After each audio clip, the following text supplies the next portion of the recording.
Welcome to DNS classes. DNS classes में आपका स्वागत है। मैं दीपक आनंद। आज आप लोग को आज जो वर्ल्ड एनिमल्स डे है, विश्व पशु दिवस, जो 4 अक्टूबर को मनाया जाता है, इसके बारे में मैं आज इस वीडियो में डिस्कस करने वाला हूँ फ्रेंड्स। ये काफ़ी इंपॉर्टेंट हो सकते हैं आपके लिए नॉलेज। ठीक है फ्रेंड्स, इससे ये भी क्वेश्चन बन सकता है कि ये वर्ल्ड एनिमल्स डे कब मनाया जाता है। 4 अक्टूबर को मनाया जाता है। इस ये भी आप लोग यहाँ से याद रख सकते हैं। चलिए देखते हैं आज का सेशन को। देखिए, जो ये विश्व पशु कल्याण दिवस ये क्यों मनाया जाता है, कैसे, किसके बारे में क्या क्या है, वो मैं इस वीडियो में डिटेल्स में देखेंगे फ्रेंड्स। चलिए देखते हैं। विश्व पशु कल्याण दिवस एक अंतर्राष्ट्रीय दिवस है। ये क्या, एक अंतर्राष्ट्रीय दिवस है जो कि प्रतिवर्ष 4 अक्टूबर को मनाया जाता है। ये 4 अक्टूबर को प्रतिवर्ष मनाया जाता है, ये याद रखना है फ्रेंड्स। यहाँ से एक क्वेश्चन बन सकते हैं।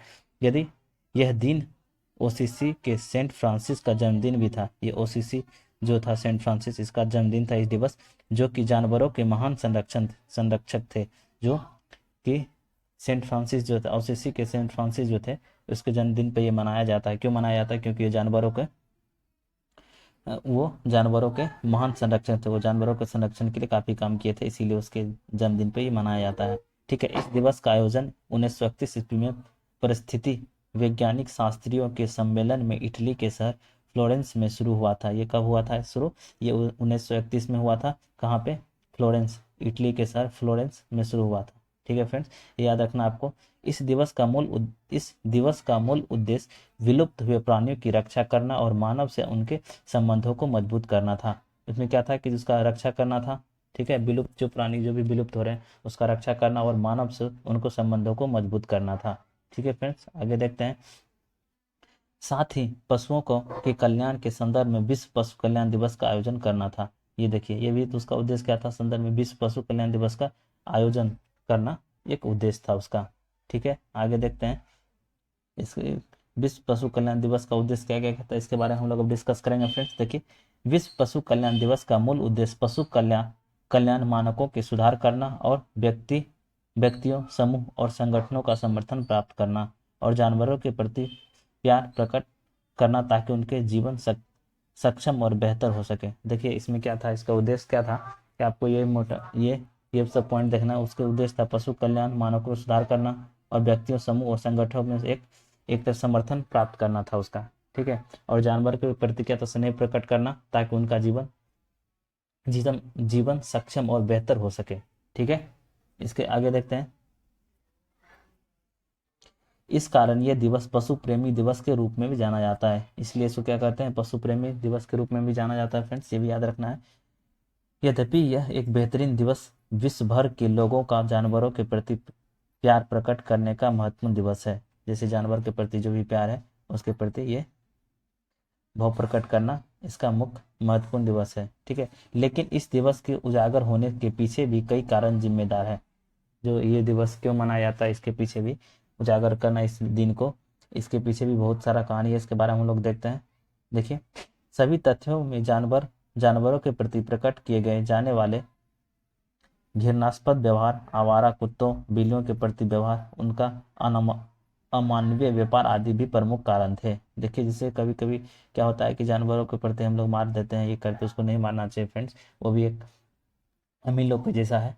वो घृणास्पद, उससे मतलब घृणा करना, उनका अमान्य व्यवहार, वही कि मतलब उसको प्यार नहीं करना, उसे मारना, अ, उसे हार्म हार्म पहुंचाना, उसे चोट पहुंचाना, यही सब है।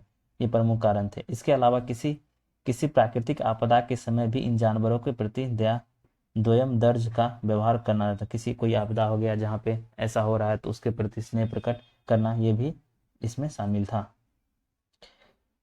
उसकी सुरक्षा के प्रति लापरवाही बरती जानी थी। जो सुरक्षा के प्रति लापरवाही बरती थी उसका उद्देश्य था कि ये सब इस इस दिवस को मना के हम लोग इसके प्रति कोई ना कोई ऐसा एक्ट लाए जिससे कि उससे जानवरों को संरक्षण किया जाए। आगे देखते हैं। देखिए, विश्व पशु कल्याण दिवस समारोह। विश्व पशु कल्याण दिवस वास्तव में एक महत्वपूर्ण दिवस है। यह विविध माध्यमों से कई चीज़ों को याद दिलाता है, जिसे जानवरों हमारे जीवन में गुणवत्ता में वृद्धि करते हैं। जानवर हमारे जीवन में गुणवत्ता में वृद्धि करते हैं फ्रेंड्स। और इस दिवस को ढेर सारे दिवसों का आयोजन किया जाता है। इस दिवस को सारे ढेर सारे दिवसों का आयोजन किया जाता है, अर्थात जैसे विश्व पशु कल्याण अभियान, पशुओं के लिए बचाव आश्रयों का उद्घाटन और फंड जुटाने में फंड जुटाने संबंधित कार्यों का आयोजन इत्यादि है। ठीक है, जैसे जानवरों को कल्याण के लिए फंड जुटाना, ये सब जो है इसका मुख्य उद्देश्य था। इसके अलावा स्कूल और कॉलेजों में भी वन्य जीवों के जुड़ी सारी जानकारियों को टीवी और कंप्यूटर के माध्यम से साझा किया जाना है। जैसे जो भी स्कूल में है, स्कूल में शिक्षा के लिए जो उसको जुड़ी सारी बातें, जानकारी टीवी कंप्यूटर ये सब पे देना इसका मुख्य उद्देश्य था।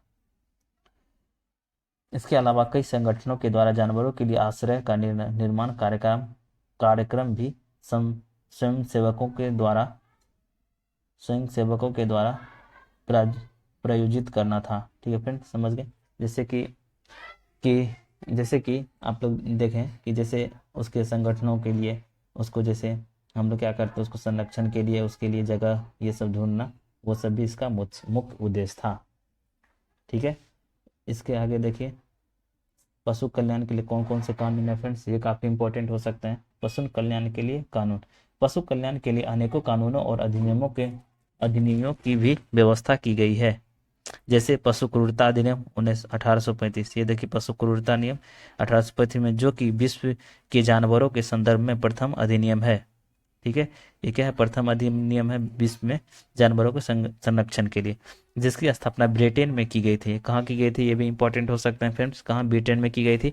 इसके पश्चात पशु संरक्षण अधिनियम 1911 प्रकाश में आया, जिसके परिणाम स्वरूप जानवरों की रक्षा के लिए कौन सा, एक देखिए ये भी आया था, पशु संरक्षण अधिनियम 1911। उसके बाद पशु कल्याण अधिनियम 1966, ये देखिए ये कहाँ पे किया गया था, ये देखिए नामक अमेरिकी राष्ट्रीय कानून प्रकाश में आया। ये अमेरिका द्वारा राष्ट्रीय, ब्रिटेन में पहले आया था फ्रेंड्स। ठीक है, ये भी याद रखना आपको। देखिए इसमें क्या था कि भारत में पशुओं की सुरक्षा के लिए जानवरों के प्रति क्रूरता को रोकथाम अधिनियम 1966 से लाया गया। कब लाया गया था भारत में, ये 1966 में लाया गया था रोकथाम के लिए। ठीक है, जो जानवर के प्रति क्रूरता है उसके खिलाफ।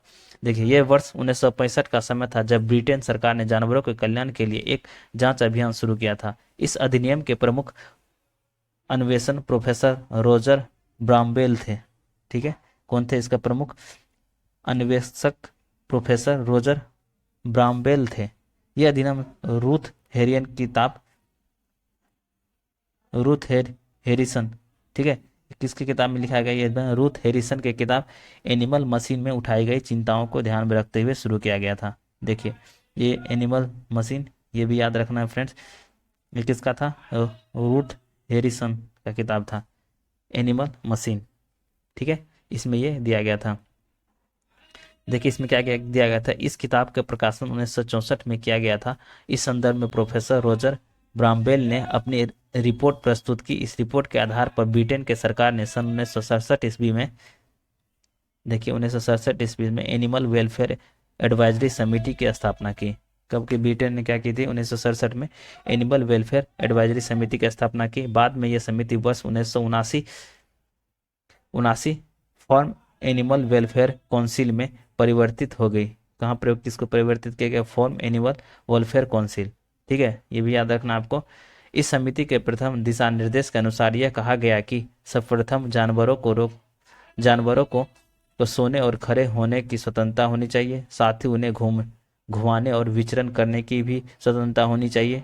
इसके अलावा भी इस समिति ने कुछ दिशा निर्देश को दिए, जिसके 5 फ्रीडम के रूप में जाना जाता है, और भी कोई दिशा निर्देश दिए जिसे हम लोग 5 फ्रीडम के रूप में जाना जाता है फ्रेंड्स। देखिए उसके बाद ब्रिटेन में पशु कल्याण अधिनियम 2006 में पशु कल्याण के संदर्भ में अनेक समेकन का कार्य किया। इसके अलावा अनेक संगठनों ने यूनाइटेड नेशन पशु कल्याण एक सार्वभौम घोषणा के दिशा निर्देश के अधीन अनेक अभियानों का प्रारंभ किया। इसमें क्या क्या अनेक अभियानों का प्रारंभ किया गया था फ्रेंड्स। उसके बाद देखिए नैतिकता की दृष्टि से संयुक्त राष्ट्र ने अपने सार्वभौम घोषणा में पशुओं को दर्द और पीड़ा के संदर्भ में उन्हें संवेदनशील प्राणी के रूप में भी पहचान देने की बात की। ठीक है, उससे क्या की, संवेदनशील प्राणी के रूप में पहचान देने की बात की थी इसमें। उसके बाद देखिए इसके पश्चाताप उसने ये भी कहा कि जानवरों के संदर्भ में किए गए जाने वाले सभी कल्याणकारी कार्य समाज सेवा के रूप में है। इसे केवल राष्ट्रीय स्तर पर बल्कि वैश्विक स्तर पर भी फैलाया जाना चाहिए। इसे क्या कहा था कि ये सामाजिक काम है, इसे वैश्विक स्तर पर फैलाया जाना चाहिए। और प्रत्येक व्यक्ति के कर्तव्यों में शामिल किया जाना चाहिए। जो भी है इसमें प्रत्येक व्यक्ति को इस कर्तव्य में शामिल करना चाहिए। पशुओं के कल्याणकारी कार्यों के संदर्भ में किए जाने वाले कार्य विविध महत्वपूर्ण संगठनों के सहयोग से किया जाना चाहिए। साथ ही होम सोसाइटी नेशनल इंटरनेशनल का भी इंटरनेशनल के सहयोग लिया जाना चाहिए, और होम सोसाइटी इंटरनेशनल जो है उसका भी सहयोग लेना चाहिए। इसमें ये कहा गया था फ्रेंड्स ये वीडियो आप लोग को कैसा लगा आप लोग हमें कमेंट करके बता सकते हैं। फ्रेंड्स ये आप लोग के लिए इन्फॉर्मेटिव हुआ हो तो इसे आप लोग लाइक शेयर और सब्सक्राइब कर सकते हैं मेरे इस चैनल को। ठीक है फ्रेंड, इसी तरह का मैं अच्छा वीडियो आपके लिए लाता रहूँगा। Thank you.